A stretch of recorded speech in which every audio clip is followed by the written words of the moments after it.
All right. Hey, everybody. My name is Chris Mallett, one of the co-founders of Practice Space. Very excited to have this webinar today featuring our creative education specialist, Luann Knight. And Luann has already come up with so many great ways to use groups with students. And we just released it on Monday. So, I mean, yeah. What are some ways? I mean, how did you already figure out so many fun ways to use the groups? Okay, well, first of all, I am so excited to be here. I have loved have the I guess I've been here a month that I've been a part of Practice Space.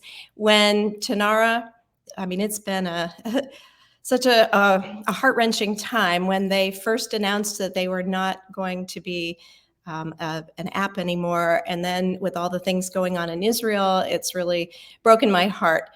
But I've been the creative education specialist first with Practicia. That was for 4 years, and then with Tanara for 5 years, and now with Practice Space. Y'all have to imagine that I cannot go back to a pencil and piece of paper anymore. I know too much now. I want to show you this. So you know how everybody says, let me go ahead and share my screen. Okay, I'll let you share. Okay, I'll do that. I'm going to do the entire one so I can come back. So, okay, so in here, you know how everybody says they want to be a fly on the wall? Well, flies are gross. So I would rather just be a ladybug. So I know too much with my students. When I and my students have access to audio, video, YouTube, text, picture, etc. Sorry about that. I'm going to stop sharing for a second. When I have access to all of that, even podcasts like Shelley Davis's Piano Parent podcast, as you see, I'm a pianist, so that's where my mindset is. I truly feel that I can enlighten all of my students with anything that I need to teach. And so students can sometimes, let me go back. So this will be the last time I have to redo a share, but I knew that it wasn't going to share everything. Let me do this one. Okay, so hopefully you're seeing what I need you to see. Chris, can you say something? We all see it. Okay, good, yeah. Good. I would hate to be here doing my whole thing and no, anything. Okay, great. So students can be really, really lonely in the art of, just taking piano lessons. And we all found out that I'm going to go ahead and show you what I've done. So, okay, let me start here. I am going to show that I have put this entire webinar into an assignment, and I will come back and kind of go through some of these things again. So here's my assets. This is the page I really would like to be on. So students, when they're taking lessons, it can feel a little frustrating. Maybe they don't even know where to put their hands when they're starting a new piece. It can also feel like this, like it's exhausting. They don't have a way to communicate with their teacher. So it's my job now to show all of you amazing teachers how to teach to the top of your potential because of Practice Space. I'm going to show you one more picture. In the pandemic, we all learned that loneliness can actually increase our stress. So we found out in my studio on the flip side that students they're constantly learning from observing each other. So even if you don't have this opportunity for your students to play together, you can actually put them in groups. And it made me so excited that groups were added this week. So the very, very first thing I did, so I'm going to go ahead and go back and show you. The first thing I did, always look for the way back. If you're not sure where you are, look for the arrows back and the arrow back. So the very first thing that I did, we have all students here and we have my two groups. So the first group is the Knight Piano Studio, and I put all 19 of my students in this group. So the first assignment then, I'll click on that assignment, was welcome to your new performance group. Here's where you'll be challenged and you'll challenge others. The more you share, the more fun it is for everyone. Get creative and get practicing. So I actually attached the video here from Practice Space on how to make a video so that they have access to that. And we did a little challenge, studio challenge, Happy Halloween. They were to play a piece in minor, or they could make up a spooky piece. They could make a video, and then I would post it here for the rest to enjoy. So far, we had, this was the graphic for their Halloween challenge. And then in this group, I have Gabe played Rush E in his costume. And then I was able to attach the response from Judson and I. We were at the lesson, we watched it. So it's so much fun that even though we don't have, quote unquote, the performance room in that I had in Tonara, we now have a place where we can do this. When a video is posted, look for the download button. So what I would do then, let me just go ahead and show you how I would do this, is I'm going to download that to my access to my, in my computer. And then later on, let's say I wanted to add it again or add it to a different attachment. All I have to do is click on the attachments, and it may take a minute for it to finish downloading, but then it will eventually show up here right on my desktop or in the downloads. So it always eventually comes right here, and then I can find it. And if I can't find it, I just hunt around a little bit. So that's, yeah, it's still looking for it, but let's go back. So that was for my group. I've also found that you can have practice buddies for your students.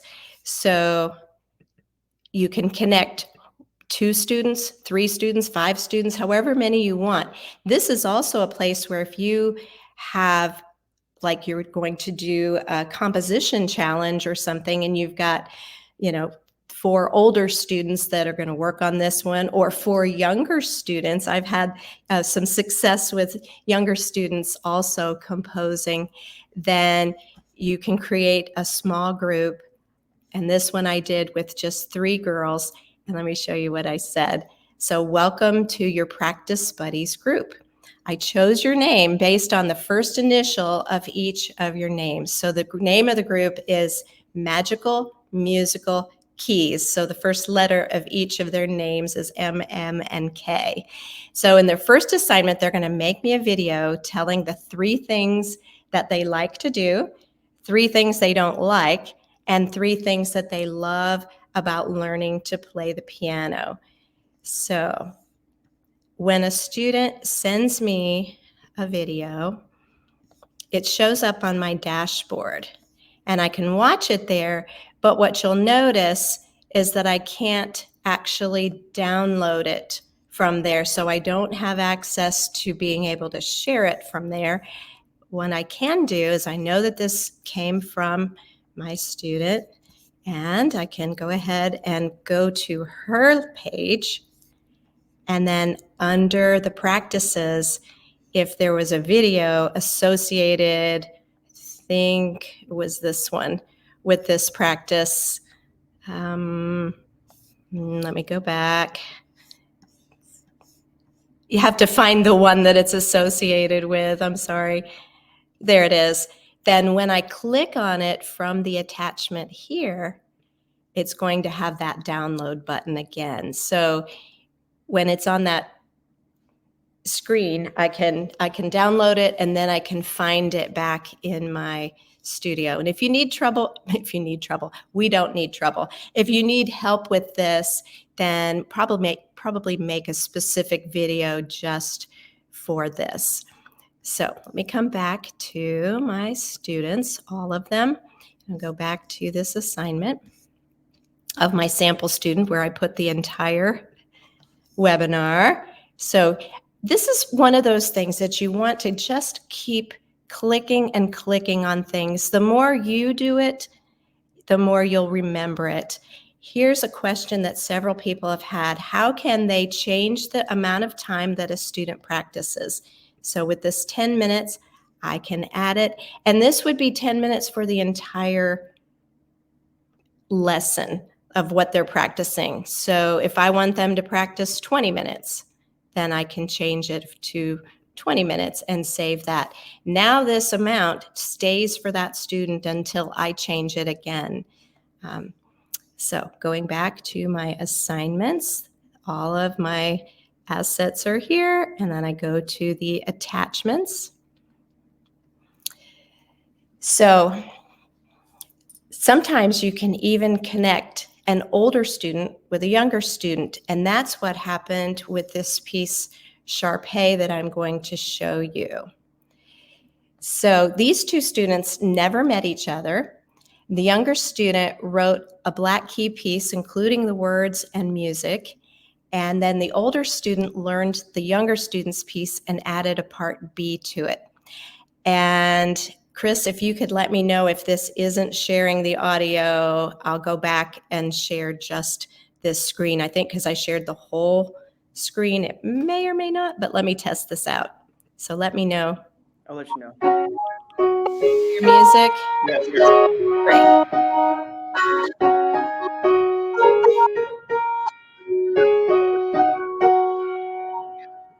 I thought it was such a cool coincidence that Cora had already painted a Shar-Pei with her grandfather last year. I'm going to be playing Mary Lewis's Shar-Pei piece, but because I loved it so much, I added a part B to it. I hope you enjoy it, Mary Lewis.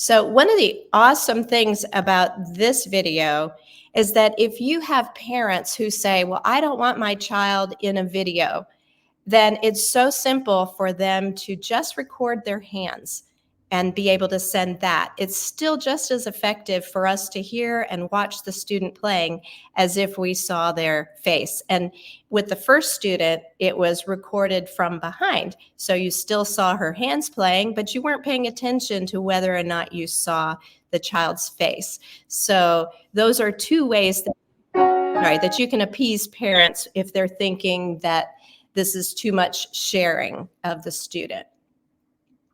The next video I want to show you is based on a piece that I actually wrote. It doesn't have to be a piece that you write, but it can be something that is at a level that a lot of students can play. So the piece is Bluesy You, and the first student you'll see is playing the original piece that I had written. And what's really notable about her is that she's nearly blind, and she's had several years of lessons and has far surpassed anything that I ever imagined that she and I could do together. The rest of the students improvised with the piece and added their own touch to it. And then I put everything into iMovie. And I think that could even be another webinar to show you how to cut and paste and add and subtract things from iMovie. It's one of my favorite things because then I can, again, create community with my studio without them actually having lessons together in a group. So here is Bluesy You. This is the original then.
So to me, it's so much fun when the students aren't having lessons together, but they get to experience from each other. And if you noticed that when the young adult played and then the girl after him played, like it was a call and response of that, or phrase and the answer to the phrase, she heard him play the piece in that vein, and then she picked up on it. So I'm not having to be the teacher all the time. My students teach each other things in a way that it's so incredible that I could not possibly have done without an online way that they can share their materials with each other. So the last video I want to show you is a group that I created that was called Moxie's Musicians. Now, Moxie is my dog, and she students had lots of options on how to be one of her musicians. They had to practice more than she did. They could write a piece, which most of the students in this video did. And when they wrote the piece, they also had to draw a picture for it, which you never know how talented your students are until you just ask them to do something. So they could write the piece, they could teach their piece to another student. We called that each one, teach one, or they could just listen to the performance and learn someone else's piece by ear. I'm thinking because in practice space, I can't change the name of a student and the picture, which I could do, with Tanara. I still am figuring out a way that I can add Elf on the Shelf or Mozart. And what I'm thinking is that I'll have one email that's dedicated just to an extra student that can add that creativity into the studio. So here's Moxie's Musicians and what happened. And take a look at all the pictures. They are adorable. I have to tell you, so the first one on the left is Moxie on the first day of school. The second one in the middle is where my dog Rosie did not get in trouble, but you can see on the right that Moxie was a very bad girl and pulled all the trash out of a trash bag. But Moxie, in solidarity, insisted on being in timeout with her sister. The middle picture has Moxie with the biggest smile on her face. And I love Canva for this reason. And maybe sometime we can even do a webinar on Canva because it's so easy to use. As I've always said, I am not a graphic designer. My daughter is, but I am a recreation artist. I can recreate something someone else has already done. The bottom left picture is going to be baby Moxie, and the bottom right is where she's too big for her little cousin dog had come over and she got in her bed, but she's obviously too big for the bed. So here we go with Moxie's Musicians.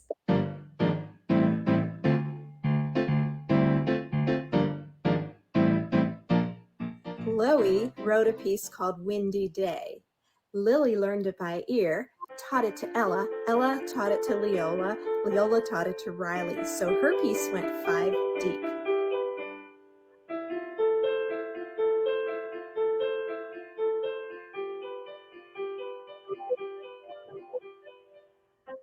I'm going to play Windy Day composed by Chloe.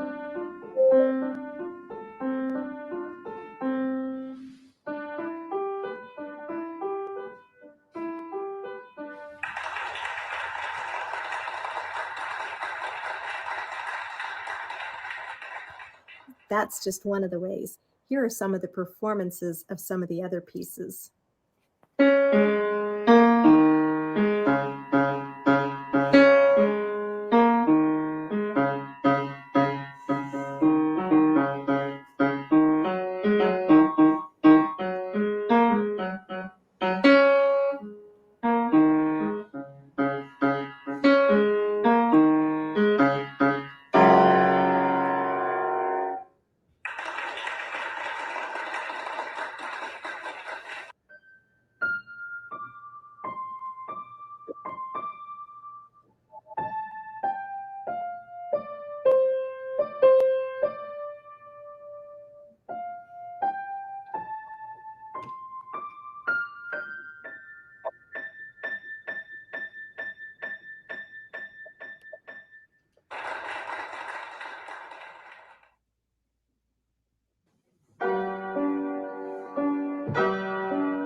for Moxie's musicians.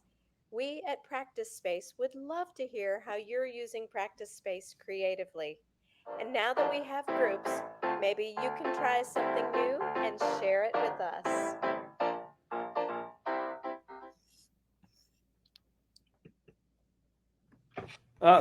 That's great. I mean, there's 3 different ways that everyone can use groups already if they don't teach group classes. So just a question for you. How often do you come up with these challenges? I mean, do you do it like once a month? How long does it take to complete? And how responsive are the students? Do everybody participate in it?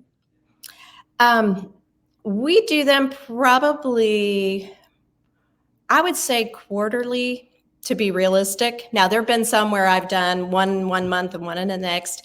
I do little tiny challenges all the time. Like right now, we've got Thanksgiving coming up. So I've got a graphic that shows that we're all thankful to be musicians. And so I'll post that instead of the Halloween one, which they have till the end of this week to finish, since we didn't have groups early enough for me to put it on there sooner. So they'll finish that one this week. And then I've got the Thanksgiving one where they're to perform for someone else, whether it be as their family has Thanksgiving dinner or afterward, just for performing for a group of people. They can invite some friends over to their house and play for them. So I'm always trying to think of just something different, unique, a way to connect the students. They can perform over Zoom for grandma. So there's a lot of different ways that they can be thankful that they're a musician and share their talents with others. Not everyone participates in every challenge, but there is always a challenge that, touches the heart of someone. So it's interesting to me to watch them all come and go of what they decide to play around with. And I think once I set up all the rest of their little practice buddies groups, that will give them that automatic way that they'll want to try to communicate, with each other. And the more we add communication to Practice Space, the better that will be. And we're excited about the future of that.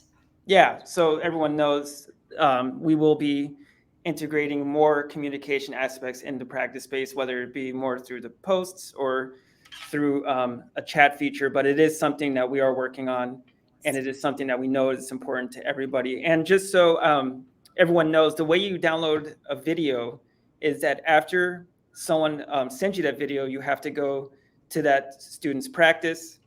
You go to their profile or go to their a specific student, then you go to their practice, and then you can find their video there and you can download it. And then from there, you can do some of these cool things that Luann is showing you. So once you download it, you can just put it into any video editing software that you use. If it's one of the challenges that you have where you put the videos back to back, you can just put the videos in there and splice them together and then share them through the group with everybody. But just so everyone knows, there is a way to download those videos. It's just you go to that specific student and go to the practice, and that's where you download the video at. So yes. I know. I was so pleased to find out. One of my most excited features for me to find is that once you see that video in the bottom right corner, you can change the speed. So if you, and it wouldn't be normally for a performance, although I know in iMovie, I did change the speed of 2 students that were playing something. One played, and then the next phrase was a student who played way too fast, and I was able to change that. But what I'm talking about is, let's say you've shared a video of your hands playing something that's tricky for a student, and at normal speed, they might not be able to catch it. But at 50%, they can say, oh, she moved here. At 75%, that's what she did. So I think that's an awesome feature to have. I was very excited about that. yeah, definitely. Yeah, is there anything else you'd like to share, Luann? Anything that? Just that I would love for other teachers to share creative ideas with us. I love making videos with teachers, and I would love to make one with you. So please, and by you, I mean all of our all of our listeners here. Please reach out to me. You can email me, luann@practicespaceapp.com. And Luann, of course, is Louann, no spaces in that. I would love to connect with you and show what you're doing, because my ideas are just jumping off spots. And a lot of times, what I do ends up being student driven. They're the ones who just spark the creativity. So many times in my studio, they've done just amazing things. I think I will add a video that shows all the things that happened in the past couple of years with groups and with things that my students can share with each other. So I'll put that link in the chat on either Practice Space or on YouTube or something, so that everybody can find that.